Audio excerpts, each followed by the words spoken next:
Just be precise. Right. If you get some young kids who are coming in, manage to sneak into the United States with their parents, our Department of Homeland Security personnel going to separate the children from their moms and dads? We have tremendous experience in dealing with unaccompanied minors.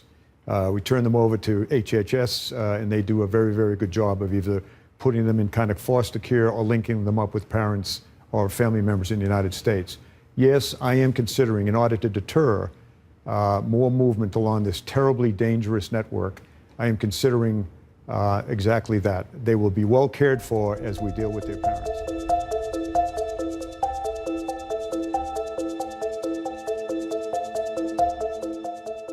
Now there are stories that have been validated about a mother, for example, the Congolese mother being separated from her 7-year-old child, and that was not given an opportunity to either have a DNA test or anything for months, and was separated for months, and then finally those tests were given to determine, and it determined that she was actually the mother of this child. And I'm just wondering if anything is being considered or being put in place to avoid those kinds of things from happening.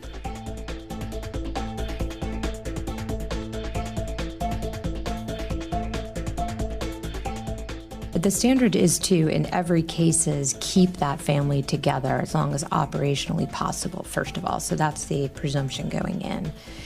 When we separate because the law tells us to, and that is in the interest of the child. Unfortunately, we have seen instances where traffickers have used children to cross the border and gain illegal entry. So when we do it to protect the child.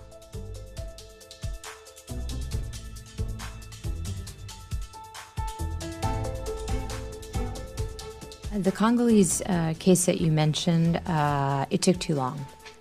So we are working through that. As you know, it's a case of ongoing litigation, so unfortunately I'm prohibited from giving you additional detail at this time, but it took too long.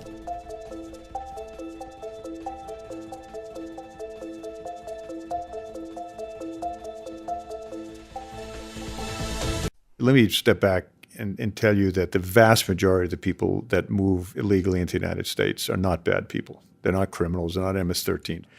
But they're also not people that would easily assimilate into the United States. They're overwhelmingly rural people.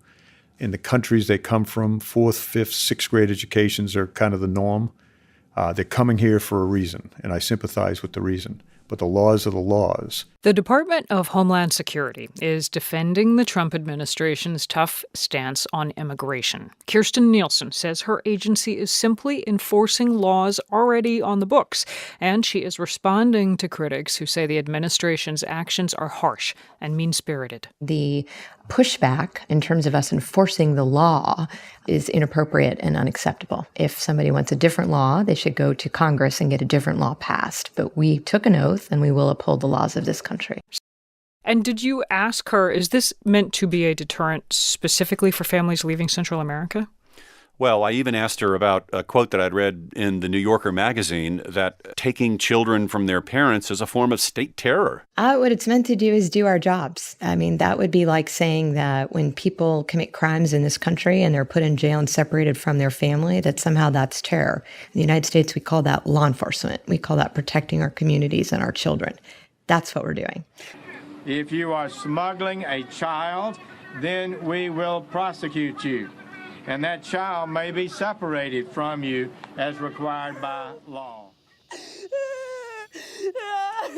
Eliza. Stop! Stop, you're wailing.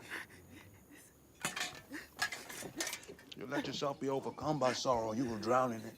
Have you stopped crying for your children? You make no sounds, but will you ever let them go in your heart? When the government men took her father away last February, it was the worst day of Fatima Avelika's life. Like, as soon as they brought him out of the car and put him in handcuffs, that's when I started crying. Just 13 at the time, she turned on her cell phone camera and recorded Immigration and Customs Enforcement agents grab her father, Romulo Avelika Gonzalez, just before he would have dropped her off at school.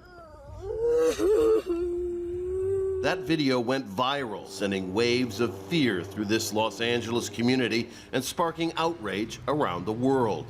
An undocumented immigrant, their father worked as a cook in the U.S. for 25 years.